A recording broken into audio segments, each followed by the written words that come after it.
जोहार, मैं आनंद कुमार और आप देख रहे हैं जनमन की बात।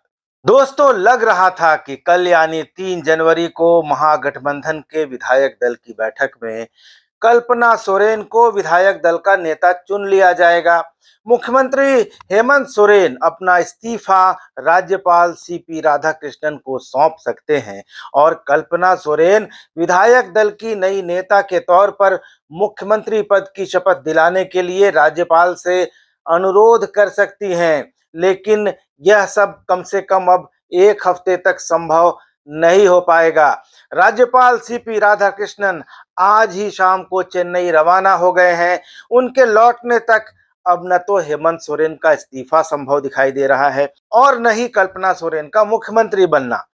इस बीच मुख्यमंत्री हेमंत सोरेन ने मंगलवार को न्यूज एजेंसी पीटीआई से कहा कि वह अपनी पत्नी कल्पना सोरेन को सत्ता नहीं सौंप रहे हैं। यह भाजपा का मनगढ़ंत दावा है। हेमंत ने अपनी पत्नी के राज्य के गांडेय विधानसभा क्षेत्र से चुनाव लड़ने की अटकलों को भी खारिज कर दिया। हेमंत सोरेन ने कहा कि इन अटकलों में रत्ती भर भी सच्चाई नहीं है। तो झारखंड की सियासत में हर पल एक नया मोड़ आ रहा है।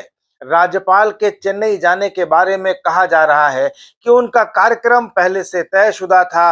हालांकि उनकी वापसी 8 जनवरी को बताई जा रही है, लेकिन यह पक्के तौर पर अभी नहीं कहा गया है। अपुष्ट सूत्रों के अनुसार सियासत में हर पल एक नया मोड़ आ रहा है। राज्यपाल के चेन्नई जाने के बारे में कहा जा रहा है कि उनका कार्यक्रम पहले से तयशुदा था। हालांकि उनकी वापसी 8 जनवरी को बताई जा रही है, लेकिन यह पक्के तौर पर अभी नहीं कहा गया है। अपुष्ट सूत्रों के अनुसार अपुष्ट सूत्रों ने जानकारी दी है कि वे 8 जनवरी को लौट सकते हैं। तो गवर्नर साहब खुद तो चले गए, लेकिन उनके जाने से सत्तारूढ़ खेमे की तरफ से जो रणनीति बनाई जा रही थी उसको फौरी तौर पर झटका जरूर लग गया है। अब उनके आने तक राज्य में नेतृत्व परिवर्तन संभव नहीं है। तो फिलहाल की सबसे बड़ी खबर यही है कि राज्यपाल सीपी राधाकृष्णन चेन्नई चले गए हैं, जहां के वह रहने वाले हैं। लेकिन जाते जाते गवर्नर साहब ने एक बहुत बड़ी बात कह दी है। राज्यपाल ने आज मीडिया से बातचीत की। पत्रकारों ने उनसे पूछा कि हेमंत सोरेन के इस्तीफा देने और उनकी पत्नी को मुख्यमंत्री बनाने की चर्चा है। तो राज्यपाल ने कहा कि ये अटकलें हैं, लेकिन अभी यह पक्का नहीं है। उन्होंने कहा कि मैं बार बार यह कह रहा हूं कि जिन लोगों ने कुछ भी गलत किया है उन्हें उसका परिणाम भुगतना होगा। उन्होंने कहा कि राजभवन राज्य की कानून व्यवस्था की स्थिति पर नजर रख रहा है और दुर्भाग्य से यह बिगड़ती जा रही है और यह बहुत पीड़ादायक है। देखिए राज्यपाल का यह video. CM will resign and his wife will come in power. She will be made the CM. These all are on the cards, but nothing has concretely developed. But I was repeatedly telling you one thing. Those who have done something wrong, they have to face the consequences. Is Rajbhavan keeping watch on all developments? Raj Bhavan is keeping watch only on one thing, the law and order situation of the state. But unfortunately, it is getting deteriorated. That is painful. तो दोस्तों, राज्यपाल के संकेत गंभीर हैं और वह अगर गलत करने वालों को परिणाम भुगतने की चेतावनी दे रहे हैं तो यह कोई हवा में उड़ा देने की बात नहीं है। तो राज्यपाल की चेन्नई रवानगी ने कल मुख्यमंत्री आवास में होने वाली सत्तारूढ़ गठबंधन की बैठक और उसमें होने वाले फैसले को लेकर उत्सुकता को काफी हद तक कम कर दिया है। क्योंकि अगर कल्पना सोरेन को विधायक दल का नेता चुन भी लिया जाता है, जिसकी की संभावना जताई जा रही है, तो भी न तो हेमंत सोरेन का इस्तीफा हो सकता है और न कल्पना सोरेन की ताजपोशी संभव है, क्योंकि वह विधायक दल का नेता चुने जाने का पत्र राज्यपाल को सौंपकर मुख्यमंत्री पद की शपथ दिलाने की बात नहीं कह सकती उनके आने तक। यानी सत्तारूढ़ खेमे को अब इंतजार करना होगा। और अगर इस बीच प्रवर्तन निदेशालय यानी ईडी मुख्यमंत्री की गिरफ्तारी का वारंट हासिल कर लेता है तो उन्हें तत्काल पद छोड़ना होगा और तब राज्य में घोर संवैधानिक संकट की स्थिति पैदा हो जाएगी। गवर्नर के बाहर रहने पर कैसे इस्तीफा दिया जाएगा, सरकार कौन चलाएगा, क्या गवर्नर को तत्काल लौटना पड़ेगा, इस बारे में कानून के और संविधान के जानकार ही बता पाएंगे। लेकिन बात हो रही थी सत्ता पक्ष की रणनीति की, उस रणनीति की जिसमें कहा जा रहा है कि कल्पना सोरेन को सीएम पद की शपथ दिलाई जाएगी और गांडेय सीट इसलिए ही खाली कराई गई है ताकि वे वहां से उपचुनाव लड़कर जीत सकें।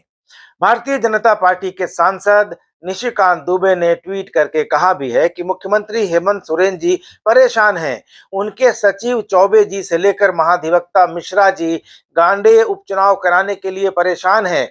विधायक दल की बैठक कल होगी।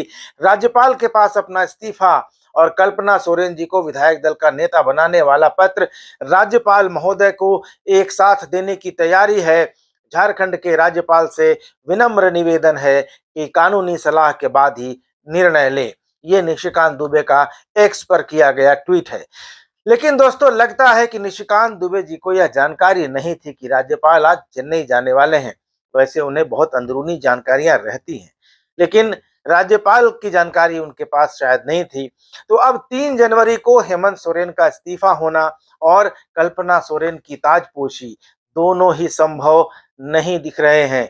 लेकिन जब राज्यपाल लौटेंगे और अगर उनके लौटने तक ईडी की ओर से मुख्यमंत्री हेमंत सोरेन के खिलाफ गिरफ्तारी जैसी कोई कार्रवाई नहीं होती है, तो उनके आने के बाद इस रणनीति को अमली जामा पहनाया जा सकता है। गांडे से डॉक्टर सरफराज अहमद के इस्तीफे के बाद से जो बातें सामने आ रही हैं, उससे लग रहा है कि सत्ता पक्ष का यह सारा कैलकुलेशन सिर्फ इसी एक बात पर टिका हुआ है कि विधानसभा का कार्यकाल अभी 1 साल 6 दिन बचा हुआ है, जिस दिन सरफराज अहमद का इस्तीफा हुआ उस दिन से। इसलिए चुनाव आयोग के सामने यह बाध्यता है कि वह गांडे सीट पर उपचुनाव कराए। लेकिन क्या ऐसा करके हेमंत सोरेन और सत्तारूढ़ गठबंधन कोई भारी गलती तो नहीं करने जा रहा? क्योंकि सत्तारूढ़ गठबंधन अगर यह मानकर चल रहा है कि राज्यपाल कल्पना सोरेन को मुख्यमंत्री पद की शपथ दिला देंगे और चुनाव आयोग गांडे की खाली कराई गई सीट पर 6 महीने के अंदर उपचुनाव करा देगा और सरकार निर्बाध निष्कंटक चलती रहेगी, हेमंत सोरेन अगर जेल गए भी तो वहां से निर्देश देते रहेंगे और कल्पना सोरेन राबड़ी देवी जी की तरह शासन करती रहेंगी, तो दोस्तों यह बहुत बड़ी गलती भी साबित हो सकती है। क्योंकि अगर ऐसी सोच है तो यह अपने आप को राज्यपाल और चुनाव आयोग के रहमो करम के हवाले कर देने जैसा होगा। यह बिल्कुल वैसा ही होगा जैसे कोई खुद शेर के मुंह में अपना सिर डाल दे और उम्मीद करे कि शेर उसे खाएगा नहीं। अगर हेमंत सोरेन और उनके रणनीतिकार ऐसा सोच रहे हैं तो वे भी यही उम्मीद कर रहे हैं कि शेर उन पर रहम खाएगा। दोस्तों, ऐसा कैसे सोचा जा सकता है? जो सरकार और जो मुख्यमंत्री यानी हेमंत सोरेन जी राज्यपाल पर खतियान आधारित स्थानीयता का बिल लटकाने की बात करते हैं, आरक्षण बिल लटकाने की बात करते हैं, आरोप लगाते हैं कि सरना कोड का बिल पास नहीं हो रहा है केंद्र से, वे कैसे ये मानकर चल सकते हैं कि वही राज्यपाल, वही केंद्र सरकार आसानी से कल्पना सोरेन को शपथ दिला देंगे? या भारत का निर्वाचन आयोग, जिसको यह फैसला लेना है कि गांडे में उपचुनाव कराया जाएगा या नहीं, वह उपचुनाव करा ही लेगा? इतनी श्योरिटी कैसे है? और इतना काफी नहीं था दोस्तों कि हेमंत सोरेन ने ईडी को भी उकसा दिया है। ईडी के 7वें समन के जवाब में हेमंत सोरेन की ओर से आज ईडी को जवाबी चिट्ठी भेजी गई है और इस चिट्ठी में हेमंत सोरेन ने ईडी पर ही आरोप लगा दिया है कि वह मीडिया ट्रायल कर रहा है। ईडी ने उनसे कहा था कि 2 दिन के अंदर वे बताएं कि उनसे किस जगह पूछताछ होगी, किस समय पूछताछ होगी और किस दिन पूछताछ होगी। लेकिन हेमंत सोरेन ने ईडी के समन को ही गैर कानूनी बता दिया है, यानी पहले से भड़के हुए सांड को अलग से लाल कपड़ा दिखा दिया गया है। तो दोस्तों, अगर हेमंत सोरेन और उनके रणनीतिकार ऐसा ही सोच रहे हैं जैसा मैं बता रहा हूं, तो यह उनके अति आशावाद की पराकाष्ठा है, हाइट ऑफ ऑप्टिमिज्म है। भाजपा के सांसद निशिकांत दुबे और बाबूलाल मरांडी अभी से कानून और कोर्ट के फैसलों की दुहाई दे रहे हैं। क्या वे कल्पना सोरेन को इतनी आसानी से शपथ लेने देंगे या गांडे में उपचुनाव होने देंगे? बल्कि निशिकांत दुबे तो अभी से सोशल मीडिया पर राज्यपाल को यह सलाह देने भी लगे हैं। सोशल मीडिया एक्स पर उन्होंने लिखा कि सुप्रीम कोर्ट के जजमेंट एसआर चौधरी बनाम पंजाब सरकार के अनुसार यदि 6 महीने के अंदर कल्पना सोरेन जी विधायक नहीं बनती हैं तो वह मुख्यमंत्री पद की शपथ नहीं ले सकती हैं। और काटोल विधानसभा के लिए मुंबई हाई कोर्ट के जजमेंट के अनुसार अब गांडे या झारखंड के किसी भी विधानसभा क्षेत्र का चुनाव नहीं हो सकता। राज्यपाल महोदय को चुनाव आयोग से तथा कानूनी राय लेकर झारखंड के लुटेरों की मंशा को रोकना चाहिए, यही प्रार्थना है। ये निशिकांत दुबे ने ट्वीट किया है। दोस्तों, जनप्रतिनिधित्व कानून की धारा 151 में व्यवस्था दी गई है कि किसी विधानसभा का कार्यकाल 1 साल से कम रहता है तो वहां खाली हुई सीट पर उपचुनाव नहीं होगा।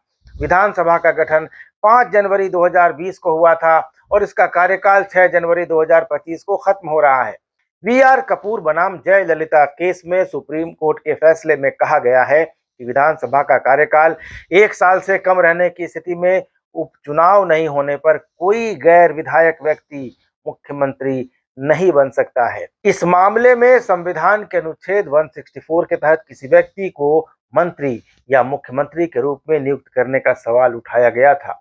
अनुच्छेद 164 में ही यह व्यवस्था दी गई है कि सदन का सदस्य रहे बिना 6 महीने के लिए कोई भी व्यक्ति मंत्री या मुख्यमंत्री बन सकता है। लेकिन सुप्रीम कोर्ट के फैसले में कहा गया था कि 6 महीने के लिए कोई भी गैर निर्वाचित व्यक्ति तभी मंत्री या मुख्यमंत्री पद की शपथ ले सकता है जब 6 महीने के अंदर उसके दोबारा निर्वाचित होने की संभावना रहती है। तो हेमंत सोरेन और उनके रणनीतिकारों ने इसी आधार पर गांडेय विधानसभा की सीट खाली कराई है कि वहां अभी 1 साल 6 दिन का समय विधानसभा का कार्यकाल बचा हुआ है और वहां उपचुनाव हो सकता है।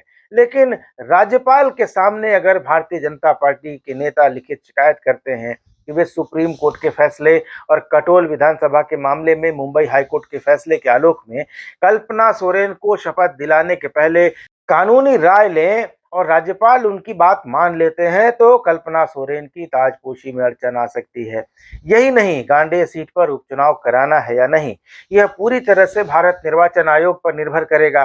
अगर निर्वाचन आयोग ने किसी कारण से भी गांडेय में उपचुनाव नहीं कराया तब क्या होगा? ऐसी हालत में सत्तारूढ़ गठबंधन को किसी मौजूदा विधायक में से ही विधायक दल का नेता चुनना पड़ेगा और कल्पना सोरेन मुख्यमंत्री नहीं बन पाएंगी।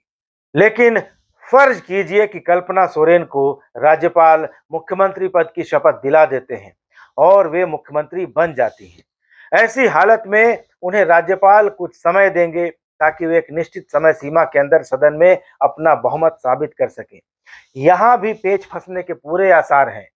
सत्तारूढ़ गठबंधन में जेएमएम के पास 29, कांग्रेस के पास 17 और आरजेडी के पास 1 विधायक है, यानी कुल 47 विधायकों का समर्थन है। अगर कल्पना सोरेन के सदन में बहुमत साबित करने के पहले राज्यपाल जिस गंभीर परिणाम की बात कर रहे हैं वह सच हो गई और ऑफिस ऑफ प्रॉफिट मामले में हेमंत सोरेन सदस्यता से अयोग्य घोषित कर दिए गए तो यह आंकड़ा एक और कम हो जाएगा।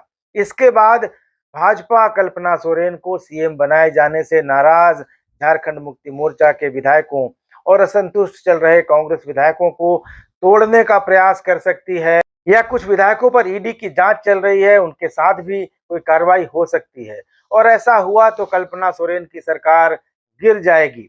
ऐसी परिस्थिति में राज्यपाल राज्य में राजनीतिक अस्थिरता को कारण बताते हुए राष्ट्रपति शासन लगाने की सिफारिश कर सकते हैं और फिर कोई स्थायी सरकार न बनने की सूरत में कुछ दिन बाद विधानसभा भंग करके लोकसभा चुनाव के साथ विधानसभा चुनाव करने की अनुशंसा भी की जा सकती है।